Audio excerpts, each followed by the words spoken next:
ಕೇಂದ್ರ ಸರ್ಕಾರದ ಒಂದು ಕೈಗೊಂಬೆಯಾಗಿ ರಾಜ್ಯಪಾಲರು ಇವತ್ತು ರಾಜಭವನವನ್ನು ದುರುಪಯೋಗಪಡಿಸಿಕೊಂಡು ಮಾನ್ಯ ರಾಜ್ಯ ಕಂಡ ಧೀಮಂತ ನಾಯಕ ಬಡವರ ಪರವಾಗಿ ಇವತ್ತು ಏನು ಕೆಲಸ ಮಾಡ್ತಾರಂತ ಸಿದ್ದರಾಮಯ್ಯನವ್ರನ್ನ ಪ್ರಾಸಿಕ್ಯೂಷನ್ ಹೆಸರಲ್ಲಿ ಅಧಿಕಾರದಿಂದ ಕೆಳಗಿಳಿಸಬೇಕು ಅನ್ನೋದು ಮಾನ್ಯ ಪ್ರಧಾನಿ ನರೇಂದ್ರ ಮೋದಿ ಅಮಿತ್ ಶಾ ಅವರ ನಿರ್ದೇಶನದಂತೆ ಕೆಲಸ ಮಾಡ್ತಾ ಇದ್ದಾರೆ.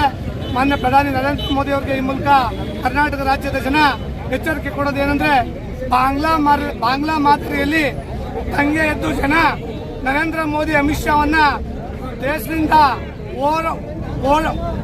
ಹೊರಗೆ ಓಡಿಸುವವರೆಗೂ ಹೋರಾಟ ಮಾಡೋ ಪರಿಸ್ಥಿತಿ ರಾಷ್ಟ್ರಾದ್ಯಂತ ನಿರ್ಮಾಣ ಆಗ್ತದೆ.